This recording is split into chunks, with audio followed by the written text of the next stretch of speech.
وعلى آل إبراهيم إنك حميد مجيد اللهم بارك على محمد وعلى آل محمد كما باركت على إبراهيم وعلى آل إبراهيم إنك حميد مجيد رب اشرح لي صدري ويسر لي أمري واحلل عقدة من لساني حاضر مبارکباد ہیں آپ حضرات کہ قرآن اور رمضان کی نسبت پر یہاں جمع ہوئے ہیں. اللہ تبارک و تعالی ہم اور آپ سب حضرات کے جمع ہونے کو قبول فرمائے. آمین. میں بھی سفر سے لوٹا ہوں. کل میں بمبئی سے آیا, وہاں میں نے کلام پاک سنا ہے 15 دن کا. آج یہاں میرے سفر ہوا, بارش میں ٹھیک گیا تھا تو اتنی دعوت وغیرہ میں ہے نہیں, میں کچھ قرآن بھی سنا گا. آپ حضرات کو میں شکریہ ادا کر سکتا ہوں, لیکن میں یہ بدلا دوں.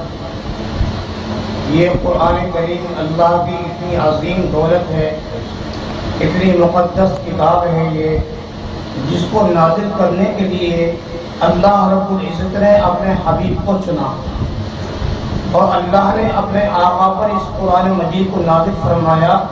اور گویا یہ نچوڑ ہے ہمارے دین کا, اور ہمارے دین کے اندر قرآن کا بہت اونچا مقام ہے. اللہ نے اور بھی کتابیں نازل فرمائی ہیں, توریت, انجیل, زبور, لیکن اللہ نے ان کو وہ مقام نہیں دیا جو قرآن کو اللہ نے مقام دیا. قرآن پاک کی فضیلت ساری کتابوں میں ایسی فضیلت ہے جیسا کہ نبیوں میں سارے نبیوں میں سرکار دو عالم صلی اللہ علیہ وسلم اللہ نے فضیلت دی, اور سب کا سید یعنی سب کے سردار آپ کو سید الانبیاء بنایا. حضرات صحابہ کرام رضی اللہ اجمعین بھی بڑی تعداد میں قرآن کے حافظ تھے, اور ہر صحابہ یہی کوشش کرتا تھا جو سنے اس پر جناب علی عمل کرنے کے ساتھ ساتھ اس کو حفظ کر لے. حدیث پاک کے اندر روایتوں میں موجود ہے اکثر صحابہ کرام قرآن کے حافظ تھے. آج تو ہمارے سامنے یہ مقدس کتاب ایک مصحف کی شکل میں ہے, اور ایک جناب لکھا ہوا آسانی سے ہم پڑھ لیتے ہیں. وہ دور تھا جب انہوں نے پتوں پر لکھا, اور درخت کی چھالوں پر لکھا, اور جناب علی چمڑوں پر لکھا, اپنے ہاتھوں پر لکھا, کہاں کہاں لکھ کر انہوں نے اس کو حفظ کیا. اور اللہ تبارک و تعالیٰ کا یہ معجزہ ہے, اللہ کی طرف سے یہ انعام ہے. جو بھی اس قرآن کی قدر کرتا ہے اور اس قرآن پاک کو جو ہے یاد کرتا ہے, اللہ تبارک و تعالیٰ اس کے سینے میں اس قرآن کو جمع دیتا ہے, اس کی زبان پر اس قرآن کو اللہ آسان فرما دیتا ہے. آپ نے سنا ہوگا ہمارے عالموں کی کتابوں میں ایک کتاب ہے فقہ کی, صاحب ہدایہ نے ایک واقعہ لکھا ہے قرآن مجید کے قدر کرنے کا. ایک آدمی کا واقعہ لکھا ہے صاحب ہدایہ نے. ایک آدمی کپڑے کا تاجر تھا, اور وہ کپڑے کی تجارت کرنے کہیں گیا ہوا تھا. قرآن پاک اتنے تو تھے نہیں, کتنے تو سارے لکھے گئے ہوں کہ جی چاہے جہاں سے لے لو.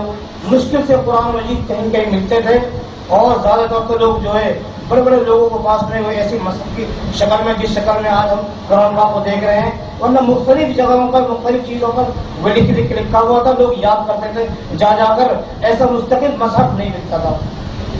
اب آپ یہ دیکھیے قدردانی کی بات, جب آپ یہ قدر کرتا ہے تو اللہ تبارک و تعالیٰ بھی نواز دیتے ہیں. تو وہ جہاں گیا تجارت کرنے کے لیے, انہوں نے کپڑے وہ بیچتے تھے, تو کوئی تذکرہ آ گیا قرآن مجید کا کہ یہاں قرآن مجید ہے اس گاؤں میں. تو انہوں نے جب سنا تو اس کے دل میں شوق پیدا ہو گیا کہ بھئی میں بھی دیکھوں گا قرآن مجید کو. قرآن مجید پڑھتے تھے, یاد کیا ہوا تھا سنا کر, لیکن دیکھا نہیں تھا. انہوں نے اس قرآن کو حاصل کرنے کی کوشش کی. جب معلوم ہوا کہ فلاں کے پاس قرآن ہے اور وہ دے سکتا ہے, تو انہوں نے اس کا ہدیہ معلوم کیا, اور اس کے ہدیے پر انہوں نے کچھ کپڑا وہ طے ہوا, کپڑے کی گانٹھ کچھ طے ہوئی, کپڑے کی کچھ تھان طے ہوئے. تو یہ صاحب جو تجارتی تھے, کپڑوں کے تاجر تھے, ان کو اتنا شوق تھا, ان کے دل میں اتنی قدر تھی. جب انہوں کو یہ معلوم ہو گیا یہ قرآن مجید مجھے چند تھانوں کی وجہ سے ہدیے پہ مل سکتا ہے, تو انہوں نے خوشی میں ساری کپڑوں کی گٹھڑی اسے دے دی, اور قرآن مجید کو اس سے حاصل کر لیا جس کا قرآن مجید تھا. انہوں نے کہا مجھے اب اللہ کی ایسی دولت مل گئی جو دونوں جہان کی دولت ہے، دنیا کے اعتبار سے بھی وہ لامحدود کی دولت ہے اور آخرت کے اعتبار سے بھی اتنی بڑی دولت ہے، اس کا پڑھنے والا جب پڑھے گا تو کہا جائے گا ایک ایک قرآن کی آیت پڑھتا جا اور جنت کے جو ہے درجے چڑھتے جا۔ بعض مفسرین لکھتے ہیں قرآن کی جتنی آیتیں ہیں اتنے ہی جنت کے درجے ہیں، تو اتنے لامحدود اللہ کی نعمت ہے۔ فرمایا انہوں نے کہ جب مجھے یہ نعمت مل رہی ہے تو مجھے کیا ضرورت ہے باقی کپڑوں کی، تم سارے گٹھن لے جاؤ، سارے ٹھان لے جاؤ، مجھے یہ اللہ کا قرآن دے دو۔ اللہ کا قرآن انہوں نے حاصل کر لیا اور کپڑوں کی گٹھڑی چھوڑ دی، اپنے گھر پہ وہ قرآن لے گئے۔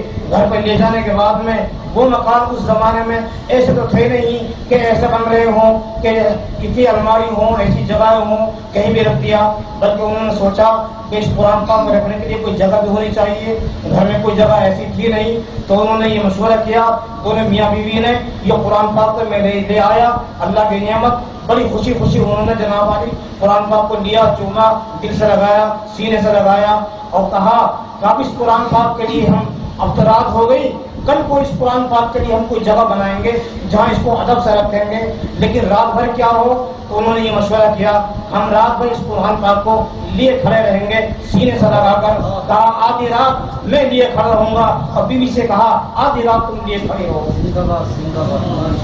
دونوں نے اس قرآن مجید کو پوری رات لے کر پوری رات گزار دی، لے کے کھڑے رہے۔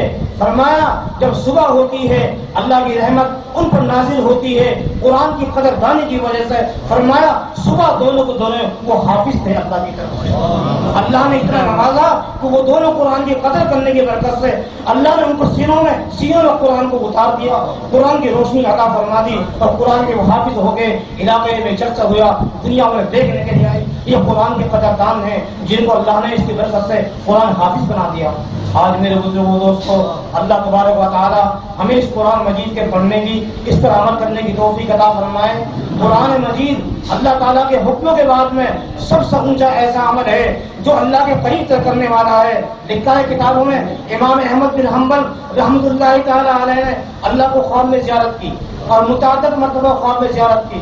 ایک دفعہ اللہ سے پوچھا اے اللہ رب العزت، اے اللہ کریم، میں آپ سے ایک سوال کرتا ہوں، ایک درخواست کرتا ہوں۔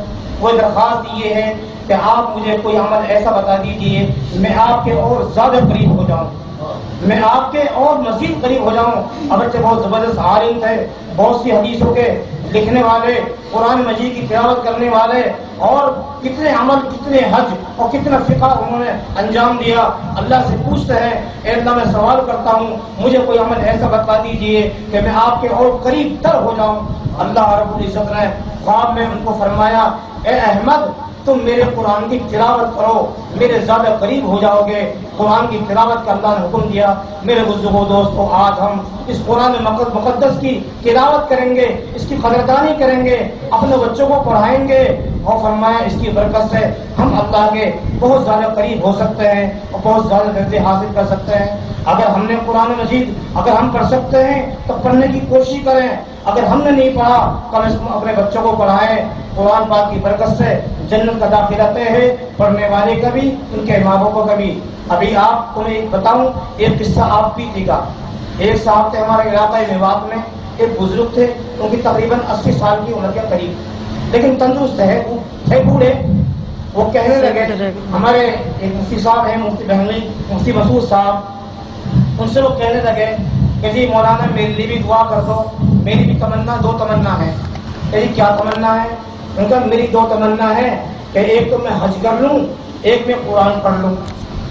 2 تمنائیں بڑی عجیب تھی، غریب تھے بیچارے اور مالداری اعتبار، مال کے اعتبار سے کوئی حیثیت نہیں تھی، قرآن پاک کے پڑھنے کے لیے منہ میں دانت بھی نہیں کرتے تھے، لیکن انہوں نے جستجو کی اور انہوں نے پڑھنا شروع کر دیا، قاعدہ پڑھا اور جناب والی زبردستی پیچھے لگے رہتے تھے۔ میں نے ان کو سبق دیا۔ اب جناب والی جو ہے اتفاق یہ ہوا اللہ کے کرم سے وہ قرآن میں چالو ہو گئے، قرآن میں لگ گئے اور قرآن پڑھنا شروع کر دیا، اور 80 برس کی عمر میں انہوں نے قرآن مجید پڑھ لیا۔ پھر ان کا بھی یہ شوق تھا، وقت بہت کی قلت کی وجہ سے میں کم بات کرنا چاہتا ہوں کہ انہوں نے بھی جناب والی پوری زندگی قرآن کو سینے سے لگایا ہر وقت قرآن پڑھتے تھے، جنگل کو کاشتکاری کو جاتے تھے تو قرآن ساتھ لے کر جاتے تھے، وہ قرآن کی تلاوت کرتے تھے.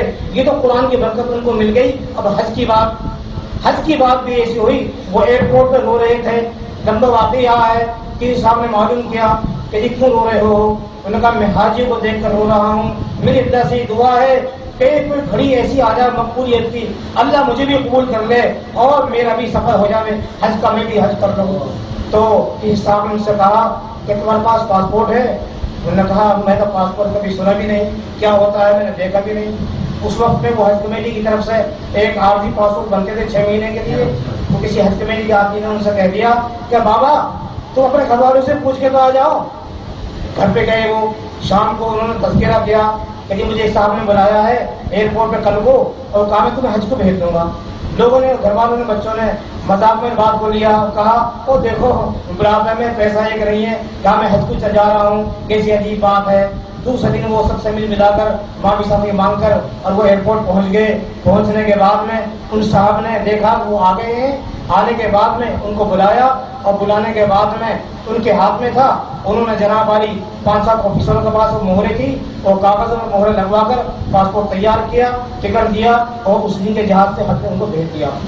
اللہ کی یہاں کمی نہیں ہے کسی بھی نعمت کی. اللہ کے خزانے میں دولتوں کی یہ کسی بھی نعمت کی کمی نہیں ہے. اللہ سے تو کوئی لینے والا ہو. فرمایا ہم تو مائل بکرم ہے، کوئی سائل ہی نہیں، راہ دکھلائے کسے کوئی رہنم منزل ہی نہیں. میرے بزرگوں دوستوں، الحمدللہ آج 19 رمضان فارغ ہو گئے. کل سے جو ہے 20 رمضان کے بعد میں آخری عشرہ شروع ہوگا. اس میں بہت سارے اعمال ہیں جو اعمال رمضان ہیں. ان اعمال رمضان کی اگر ہم نے اب تک قدر نہیں کی تو ہم قدر کریں. ان اعمال رمضان میں سے میں نے عرض کر رہا ہوں مختلف کتابوں میں وہ اعمال رمضان لکھتے ہیں. فرمایا 3 سب سے پہلے ہیں نماز کی پابندی باجماعت، اس کے بعد جو ہے روزے کو اللہ کی رضا کے لیے خدا کے ساتھ میں پابندی سے ایسا رکھنا جسے اللہ چاہ رہا ہے، اس کے ساتھ تراویح. 3 چیزیں یہ ہیں اعمال رمضان میں. اس کے علاوہ 3 چیزیں ہیں نوافل کا اہتمام، اس میں خصوصاً تہجد کی نماز اور اس کے ساتھ قرآن کی تلاوت. جو قرآن کی تلاوت نہیں کر سکتے وہ ذکر کریں اللہ کا، اور دعا کا اہتمام خصوصاً افطار کے وقت میں. 6 چیزیں. 2 چیزیں ایسی ہیں جو فرمایا جو کل سے شروع ہونے والی ہیں. اعتکاف کی جستجو، شب قدر کی تلاش. ہر مومن کے دل میں یہ احساس ہو کہ ہمیں اللہ اعتکاف نصیب فرما دے، اللہ ہمیں شب قدر عطا فرما دے. اعتکاف اور شب قدر اس کی تیاری آج ہی کرنی ہے. کل تو اعتکاف والے تیاری کریں گے، کل اعتکاف والوں کو تیار کرو گے تو وہ تیاری کب کریں گے؟ آج مشورہ کر کے اعتکاف والے تیار ہو جائیں، کل وہ بھی تیاری اعتکاف میں بیٹھے کی کریں. پھر کل سے ہی شب قدر کا سلسلہ شروع ہو جائے گا اور تلاش کرنے کا، عبادت کرنے کا. اب 2 چیزیں آگے رہ جاتی ہیں. اب ہم رمضان میں اگر زکوٰۃ دیتے ہیں تو اب زکوٰۃ کی تیاری کریں اور آگے فطر کا عمل ہے، فطر کی بھی تیاری کریں. اللہ تبارک و تعالیٰ اس کہنے سننے کو قبول فرمائے اور اعمال رمضان کو ہمیں اپنانے کی، اس ماہ مبارک کی قدردانی کرنے کی اللہ پاک توفیق عطا فرمائے. واخر دعوانا الحمدللہ.